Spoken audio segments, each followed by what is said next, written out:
पहले हम बताते हैं कि सेंट्रॉइड होता क्या है। CENTROID, सेंट्रॉइड, ए नहीं है, दिस इज ओ, सेंट्रॉइड। ठीक, तो सेंट्रॉइड क्या है?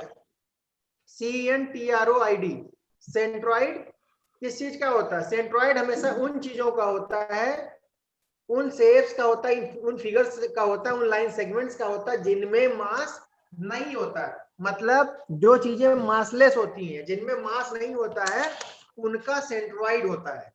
ठीक, और ये कौन सा पॉइंट होता है? किसी एरिया का सेंट्रॉइड, अगर एरिया की बात करो, rectangular area, triangular area, circular area मान लो है, किसी एरिया का सेंट्रॉइड की बात करोगे तो वो पॉइंट, जिस पॉइंट पे सारे एरिया को, अगर एरिया की बात कर रहे हो, कोई लाइन सेगमेंट है जैसे रॉड है या इस टाइप की चीज है, मतलब रॉड तो खैर मास वाली चीज हो गई, सेंटर ऑफ ग्रेविटी आ जाएगा, ऐसे कोई लाइन तुमने ड्रॉ कर दी, कोई लाइन सिंपल एक ड्रॉ कर दी, उस लाइन का सेंट्रॉइड कहाँ होगा? ठीक है, या कोई वॉल्यूम है, वॉल्यूम स्पेस है जैसे, ठीक है, उसका सेंट्रॉइड कहाँ होगा? तो centroid of an area oblique length oblique volume is a point at which whole area oblique length or volume is supposed to be concentrated। मतलब वो पॉइंट जिस जगह पे आप पूरे एरिया को या पूरे लाइन सेगमेंट को या पूरी लेंथ को या पूरे वॉल्यूम को कंसंट्रेटेड मान सकते हो फॉर द कैलकुलेशन पर्पजेस। क्यों मानते हैं? मानते इसलिए क्योंकि हमको जब हम प्रॉब्लम्स वगैरह सॉल्व करते हैं तो वहां पे क्या करना पड़ता है, कैलकुलेशन जब करना होता है तो मास को डिस्ट्रीब्यूटेड मान के, तो मतलब एरिया को डिस्ट्रीब्यूटेड मान के तो करोगे नहीं। हम क्या मानते हैं कि सारा एरिया एक पॉइंट पे कंसंट्रेटेड है, तो कैलकुलेशन पर्पज के लिए हम जिस पॉइंट पे सारे एरिया, अगर एरिया की बात कर रहे हो, लाइन सेगमेंट की बात कर रहे हो, लेंथ की बात कर रहे हो, जिस पॉइंट पे सारी लेंथ, या वॉल्यूम की बात कर रहे हो तो जिस पॉइंट पे सारा वॉल्यूम आप कंसंट्रेटेड मानते हो, that point is known as centroid. ठीक है, centroid is a point at which whole area or whole length or whole volume is supposed to be concentrated। समझ में आया? और सेंट्रॉइड हमेशा उन चीजों का हम निकालते हैं जो मासलेस होती हैं। ठीक, या इसकी दूसरी डेफिनेशन, ये देखो एक डेफिनेशन और है, क्या है ये? और centroid of an area oblique length is a point in a plain area oblique length such that the moment, ये देखो गलत लिखा हुआ है, ये मोमेंट है, अब मैंने बोला मोमेंट तो लिखा मूवमेंट, ये डोंट रीड दिस मूवमेंट, ठीक है, मैं इसको सही करूंगा, दिस इज मोमेंट। ठीक, मोमेंट जैसे फोर्स का मोमेंट होता है ना, जैसे फोर्स का मोमेंट होता है वैसे एरिया का भी मोमेंट होता है।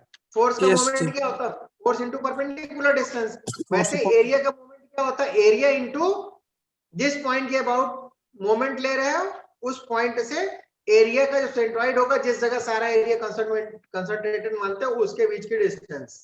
ठीक, तो जिस पॉइंट के अबाउट, ये देखो such that moment of area length about any, इसको आप any axis through that point is zero. भाई सेंट्रॉइड के अबाउट अगर कोई एक्सिस ले रहे हो आप, सेंट्रॉइड से कोई एक्सिस पास कर रही है, उस एक्सिस के अबाउट क्या होगा? Moment will always be equal to किसके? एरिया मोमेंट हमेशा किसके बराबर होगा? जीरो। क्योंकि क्यों जीरो होगा? क्योंकि जिस जगह पे सेंट्रॉइड है उसी जगह से आपकी एक्सिस पास कर रही है, तो एक्सिस और सेंट्रॉइड के बीच की डिस्टेंस क्या हो जाएगी? That will B zero. इसका मतलब एरिया मोमेंट क्या होगा? Area into distance, distance zero हो गई तो मोमेंट क्या होगा? जीरो। तो वो पॉइंट जिससे पास करने वाले किसी एक्सिस के अबाउट किसी एरिया का मोमेंट क्या होता है? जीरो होता है, उसको आप बोलते हो सेंट्रॉइड। ठीक है, ये दूसरी डेफिनेशन। खैर पहली वाली याद रखो कि जिस पॉइंट पे सारा एरिया, सारा वॉल्यूम, सारी लेंथ कंसंट्रेटेड मानते हो, उसको आप, कौन एडमिट करना है किसको, कौन वेट कर रहा है? सारे तो आ गए इसमें, वेटिंग तो कोई दिखा नहीं रहा है। चलो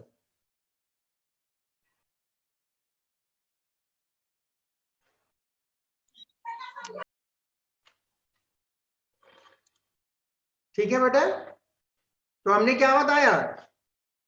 सेंट्रॉइड किस चीज का होता है? सेंट्रॉइड उन चीजों का होता है जिसमें मास नहीं होता है। ठीक, पहली चीज।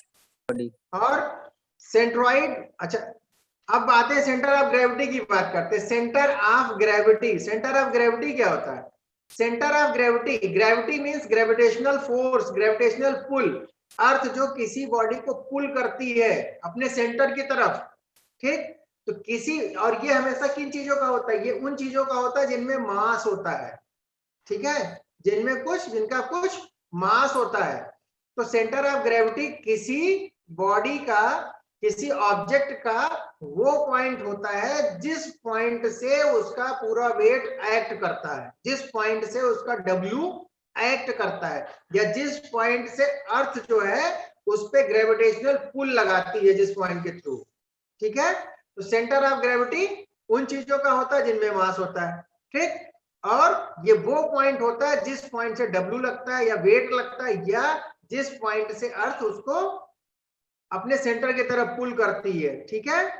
जैसे आप लिखते हो ना W इक्वल टू डब्ल्यू, बनाते हो ना W इक्वल टू mg, तो W कहां से लगता है? जिस जगह से लगता है उसी को आप बोलते हो क्या? Centre of gravity.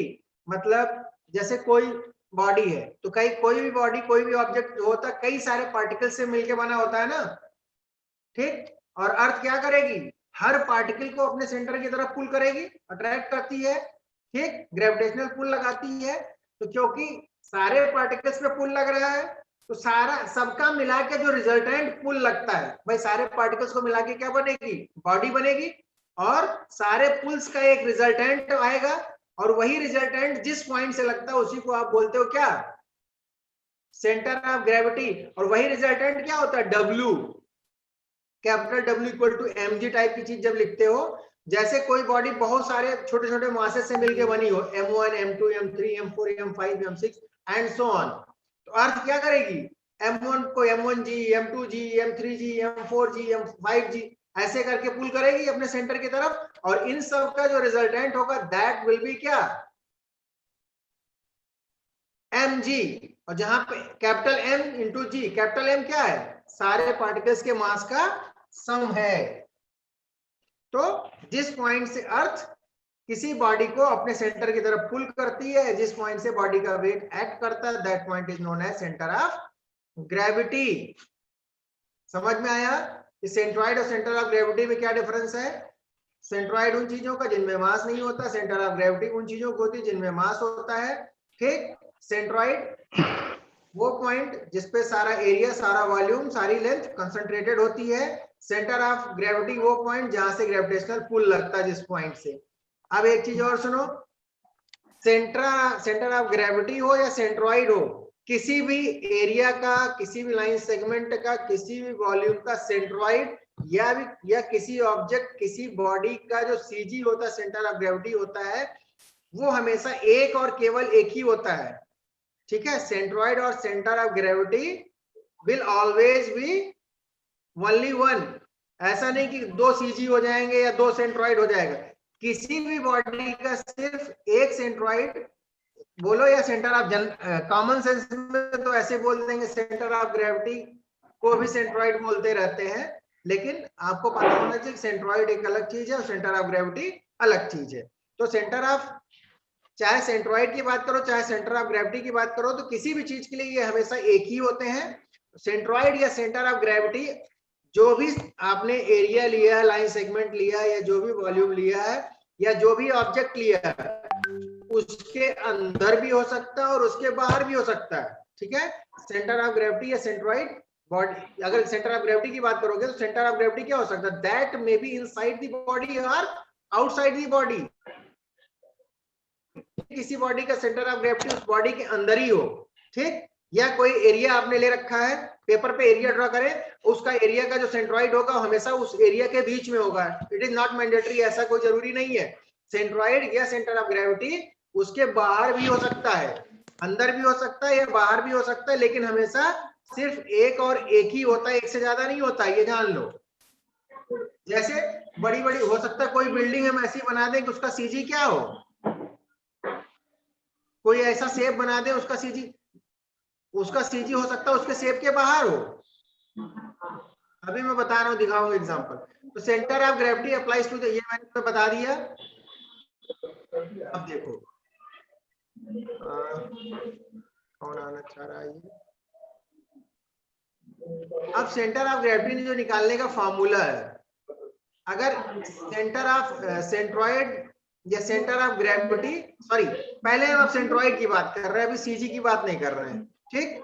तो सेंट्रॉइड ऑफ कंपोजिट एरियाज या लेंस, एरिया की बात करो, लाइन सेगमेंट की बात करो, जैसे सेंट्रॉइड ऑफ कंपोजिट कुछ स्टैंडर्ड शेप्स होते हैं, जैसे तुमको पता होगा कि ट्रायंगल का सेंट्रॉइड कहाँ होता है, उसके तीनों मीडियंस के इंटरसेक्शन पॉइंट पे होता है, ये आपको हो सकता पता हो, और उसके कोऑर्डिनेट्स आपको पता होगा, अगर ट्रायंगल के तीनों वर्टिसेस के कोऑर्डिनेट्स पता हो, x1 y1 x2 y2 x3 y3, तो सेंट्रॉइड के कोऑर्डिनेट्स क्या होते हैं, x bar = x1 + x2 + x3 y3, y bar = y1 + y2 + y3 y3। ये कोऑर्डिनेट ज्योमेट्री में पढ़ा होगा शायद आपने, ठीक है। ऐसे ही अगर रेक्टेंगुलर एरिया कोई है, रेक्टेंगुलर एरिया का हम सेंट्रॉइड पूछे तो कहां होता है वो, दैट इज डायगोनल्स का जो इंटरसेक्शन पॉइंट होता है वहां पे होता सेंट्रॉइड रेक्टेंगुलर एरिया का। सर्कुलर एरिया की बात करें, सर्किल अगर कोई सर्कुलर एरिया है तो उसका सेंट्रॉइड कहां होता है, सर्कुलर एरिया के सेंटर पे होता है, सेंटर पे होता है, ठीक। ये सारे स्टैंडर्ड शेप्स हैं जिनका हमें पता होता है कि इनका सेंट्रॉइड कहां होता है। तो अगर इनसे मिलके कोई कंपोजिट एरिया बन रहा है, ठीक, इनको मिला के कोई नया एरिया बन जा रहा है, तो उसका सेंट्रॉइड कहां पे होगा, कौन बोल रहा है?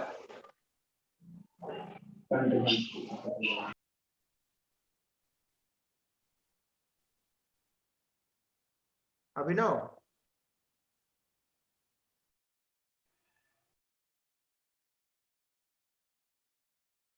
तो अब जैसे मैं कह रहा था कि बाहर कैसे हो सकता है, बाहर चलो मैं पहले दिखाता हूं कि बाहर कैसे हो सकता है डायग्राम से।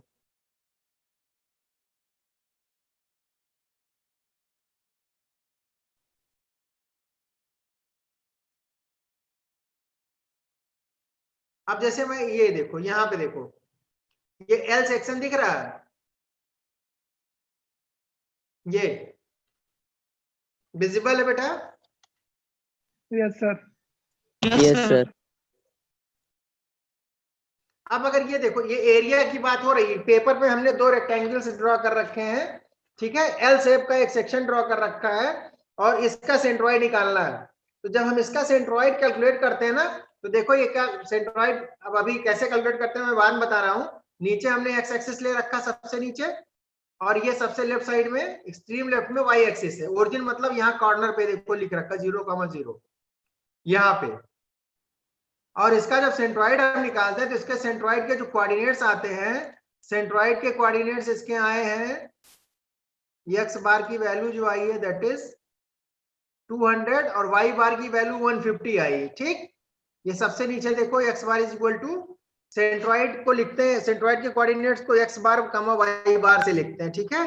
तो एक्स बार जो है वो वैल्यू आई 200 और वाई बार की वैल्यू 150 आई। अब जरा इस डायग्राम को देखते हैं, एक्स बार की वैल्यू 200 मतलब ओरिजिन से 200 आगे, ये टोटल 600 है, 200 आगे, और ये ऊपर वाला जो पार्ट इसका है, ऊपर वाले पार्ट का विड्थ, इसकी विड्थ कितनी है, ये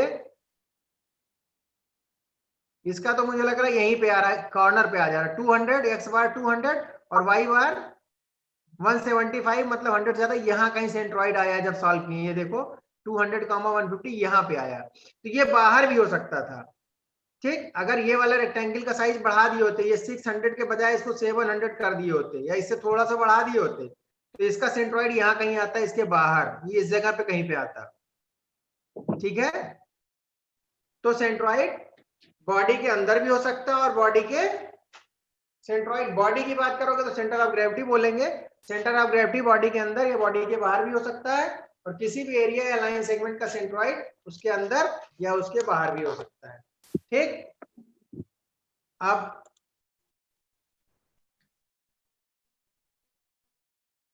बात करते हैं कि कोई कंपोजिट एरिया है, कंपोजिट एरिया का सेंट्रॉइड कैसे निकलेगा, ठीक। तो कंपोजिट एरिया, जैसे कोई एरिया, यहाँ पे देखो कोई एक एरिया है कंपोजिट एरिया, ये हमने एक एरिया दिखा रखा है। ए एरिया कैसे बना हुआ है, कई सारे छोटे छोटे एरियाज, ये वाला एरिया A1, ये वाला A2, ये वाला A3, A4, A5, A6, A7 and so on. बहुत सारे एरियाज छोटे छोटे हैं वो सब मिलके एक एरिया बना रहे हैं, दैट इज कैपिटल ए। ठीक, A1 का सेंट्रॉइड G1 है। A1 का अपना सेंट्रॉइड कहां पे है? G1 पे, जिसके कोऑर्डिनेट्स क्या है? x1, y1। ये देखो A1 के सेंटर कोई ओरिजिन होगा, कोऑर्डिनेट्स जब भी लिखते हो तो आप क्या करते हो? आपको एक रेफरेंस पॉइंट चाहिए, एक ओरिजिन चाहिए होता है, उसी के रेस्पेक्ट में आप कोऑर्डिनेट्स लिखते हो। ठीक, तो जो A1 एरिया है उसके सेंट्रॉइड के coordinates x1, y1, A2 area का x2, y2, A3 एरिया का x3, y3, और जो AN एरिया है उसके सेंट्रॉइड का कोऑर्डिनेट को क्या लिखो? सेंट्रॉइड को कैसे डिनोट करोगे? GN, G suffix N, G centroid को जनरली G से डिनोट करते हैं, तो GN किसके कोऑर्डिनेट्स क्या होंगे? XN, YN। ठीक, अब देखो, हाँ अब यहां पे देखो कि अगर कोई एरिया कई सारे स्टैंडर्ड शेप से मिलके बना है, A1, A2, A3 and so on से मिलके बन रहा है, तो कंपोजिट एरिया के सेंट्रॉइड का जो कोऑर्डिनेट होगा, ठीक, पूरे एरिया का सेंट्रॉइड उस ओरिजिन के रिस्पेक्ट में कहां पे होगा? उसका x कोऑर्डिनेट जो आएगा सेंट्रॉइड का, that will be equal to किसके? A1 x1 plus A2 x2 plus A3 x3 plus dot dot dot जितने भी एरिया है upon A1 plus A2 plus A3 plus जितने भी हैं। ठीक, अगर कोई भी कंपोजिट एरिया, कंपोजिट मींस कई सारे एरियाज को जोड़ के, स्टैंडर्ड शेप्स को जोड़ के जब बन रहा है, अगर एरिया की बात करें तो A1 x1 क्या है? A1 के सेंट्रॉइड का x कोऑर्डिनेट है, A2 एरिया है और उसके सेंट्रॉइड का x कोऑर्डिनेट क्या है? x2, A3 एरिया के सेंट्रॉइड का x कोऑर्डिनेट क्या है? That is x3 and so on. तो x bar is equal to किसके होता है? A1 x1 plus A2 x2 plus A3 x3 dot dot plus जो भी है upon A1 plus A2 plus A3 and so on. इसको अगर आप लिखोगे तो आप लिख सकते हो x bar is equal to क्या? Sigma i equal to 1 to n xi a, या a इंटू xi। ठीक, i की वैल्यू 1 से n तक वेरी कराओ तो क्या आएगा? और यहाँ पे इसने गड़बड़ कर रखा है, ये ai होना चाहिए। ठीक, ये xi ai, this would be ai। देखो नीचे ai लिखा है ना, यहाँ पे i नहीं लिखा है a के साथ, क्योंकि x1 a1 plus x2 a2 plus x3 a3 होगा ना, ये ai होना चाहिए यहाँ पे। और नीचे क्या है? Summation i equal to 1 to n ai। ये इसको इस फॉर्म में लिख सकते हैं। अगर इंटीग्रेशन के फॉर्म में लिखें, जैसे इंटीग्रेशन करते हो, इंटीग्रेशन डिफरेंशिएशन इंटीग्रेशन पढ़ा होगा, तो इंटीग्रेशन के फॉर्म में जब लिखते हो तो x बार की वैल्यू क्या होती है? Integration x dA upon integration dA। x, ये d लिखा हुआ है इसने डेल्टा बना, x dA upon integration x dA upon integration dA।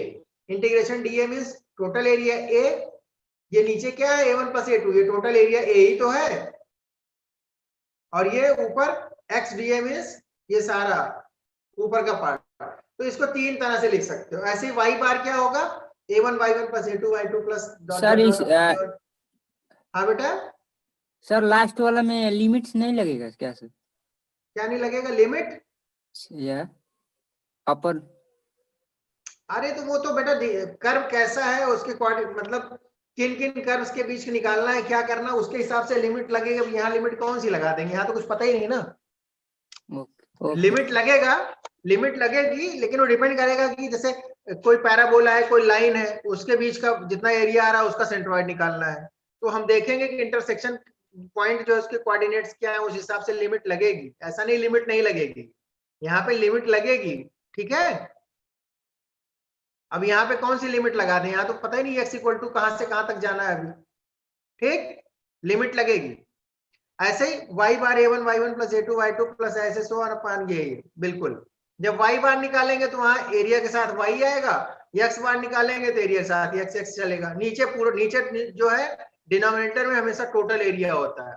अब यहाँ पे जब y बार लिखोगे sigma i equal to 1 to n yi, और यहाँ पे ai होना चाहिए। देखो यहाँ गड़बड़ कर रखा है, यहाँ भी नहीं लिखा ai, अपॉन सिग्मा ai, और ये integration y dA upon integration dA।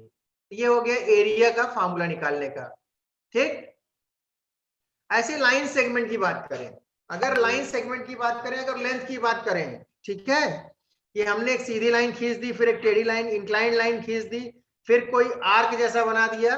तो अगर उस लाइन सेगमेंट का मतलब एरिया से नहीं है, जैसे हम इसी कागज पे क्या करें, हम लाइंस ड्रॉ करें, एक सीधी लाइन खींच दी, फिर क्या किया, एक सेमी सर्कुलर आर्क बना दिया, फिर इंक्लाइंड लाइन बना दी ऐसे मान लो, तो उस केस में क्या होगा, उसका सेंट्रॉइड, उस लाइन सेगमेंट का सेंट्रॉइड निकालना होगा। तो एक्स बार बराबर किसके होता है, जहां जहां पे एरिया था हर एरिया की जगह पे क्या आ जाएगा, लेंथ आ जाएगी, L1 x1। L1 क्या है, पहला पार्ट जो है, जो पहला सेगमेंट है उसकी लेंथ है x1, उसका सेंट्रॉइड का x कोऑर्डिनेट।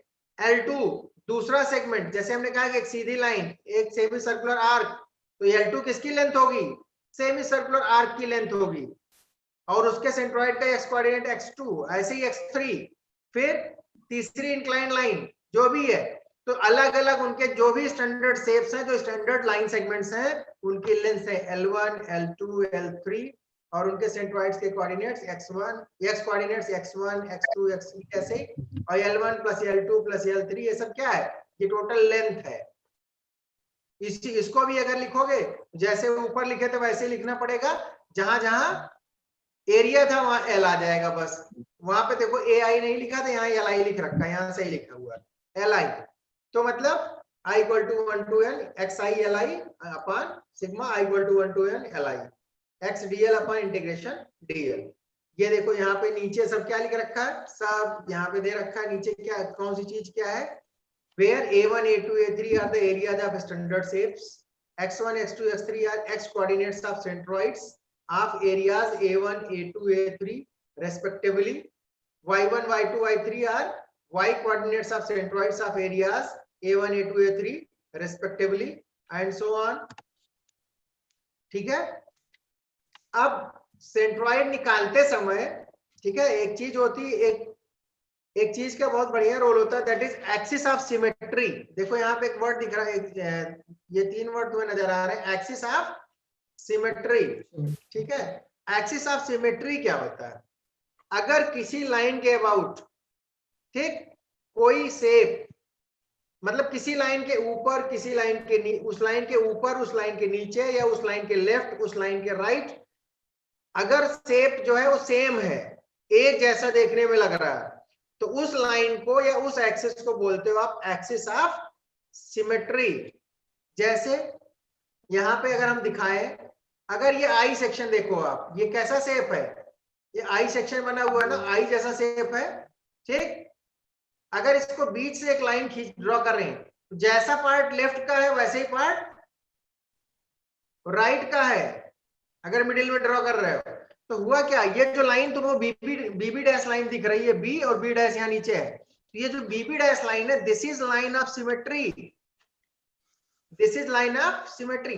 अगर किसी लाइन के लेफ्ट में, राइट में, ऊपर नीचे शेप जो होता है एक जैसा होता है, तो वो लाइन हमेशा कहलाती है लाइन ऑफ सिमेट्री या एक्सिस ऑफ सिमेट्री। और किसी भी एरिया का जो सेंट्रॉइड होता है always lies on the line of symmetry या axis of symmetry। किसी भी एरिया का जो सेंट्रॉइड होता है वो हमेशा लाइन ऑफ सिमेट्री या एक्सिस ऑफ सिमेट्री पे लाई करता है। अगर ये आई सेक्शन, ये बीबी डैश वाली लाइन जो इस आई सेक्शन के लिए लाइन ऑफ सिमेट्री है, इस आई सेक्शन का सेंट्रॉइड इसी लाइन पे लाई करेगा। ये नीचे ऊपर कहाँ होगा उससे मतलब नहीं, लेकिन हमेशा इसी लाइन पे होगा। समझ में आ गया। ऐसे ये सर्कुलर एरिया देखें, ये डायमेट्रिकल एक्सिस दिख रहा है, ए डैश डायमीटर दिख रहा है, तो कोई भी सर्कुलर एरिया है हमेशा किसी भी डायमेट्रिकल एक्सिस के अबाउट हमेशा सिमेट्री होगी। कोई भी डायमीटर खींचोगे, उसके लेफ्ट, उसके राइट, उसके ऊपर, उसके नीचे हमेशा शेप कैसा होगा, सेम। तो डायमेट्रिकल एक्सिस के अबाउट हमेशा सिमेट्री होती है। इसका मतलब सेंट्रॉइड हमेशा किस पे लाई करता है, डायमीटर पे लाई करता है।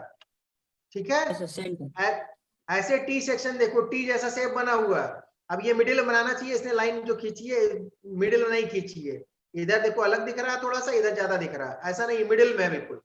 तो यहाँ पे टी सेक्शन के लिए बीबी डैश, इस बीबी डैश के लेफ्ट साइड में, बीबी डैश के राइट साइड में शेप कैसा दिख रहा है, सेम। ये बीबी डैश लाइन जो है क्या है, टी सेक्शन के लिए सिमेट्रिकल है, लाइन ऑफ सिमेट्री है। अच्छा ये बताओ, अगर हम यहाँ पे एक लाइन ऐसे ड्रा करते हैं, इस जगह पे, यहाँ पे इस जगह पे ऐसे ड्रा करते हैं, कर्सर देखो यहाँ पे ड्रा करते हैं ऐसे, तो क्या है इस लाइन के ऊपर का शेप और उस लाइन के नीचे का शेप एक जैसा रहता? No no sir. सर। नहीं, नो सर। वो लाइन ऑफ सिमेट्री नहीं होगी। ठीक, वो लाइन ऑफ सिमेट्री नहीं होगी। लेकिन यहाँ पे बताओ जरा, ये आई वाले में जरा इधर देखो, आई वाले में क्या करें? आई वाले में अगर बीचों बीच मिडिल में खींच दिया ये ए डैश, तब लाइन सिमेट्री है सर। हाँ, ये ऊपर भी एक जैसा वैसे नीचे है, Yes. तो ये ए डैश जो है that is line of symmetry. तो इसका मतलब सेंट्रोइड किस पे लाई करेगा? इस ए डैश पे लाई करेगा, या क्योंकि इसके और अबाउट BB सिमेट्री है, और इस बीबी डैश के अबाउट भी सिमेट्री है, इसका मतलब बीबी डैश पे भी लाई करेगा। तो वो कौन सा पॉइंट है जो दोनों पे लाई करेगा? इस इंटरसेक्शन ऑफ इनका इंटरसेक्शन पॉइंट यहाँ पे सेंटर में। मतलब हमको Yes, सिर्फ sir. देख के पता चल जाएगा कि इस एरिया का सेंट्रोइड कहाँ होगा। समझ में आया? अगर लाइन ऑफ सिमेट्री मिल जाए, हम सबसे पहले जब भी सेंट्रोइड कैलकुलेट करते हैं तो हम सबसे पहले ये जानने की कोशिश करते हैं कि क्या हमें एक्सिस ऑफ सिमेट्री मिल रहा है। Can we find axis of symmetry somewhere? अगर सिमेट्री मिल गई इट मींस हमको एक कोऑर्डिनेट नहीं निकालना पड़ेगा, और दो एक्सिस के अबाउट सिमेट्री मिल गई तो हमको कुछ नहीं निकालना पड़ेगा, हम सीधे देख के बता देंगे कहां पे होगा सेंट्रोइड।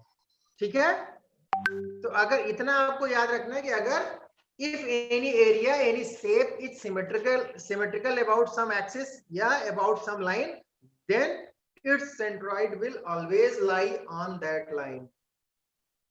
Clear? जी सर। अब इधर सुनो, if any figure is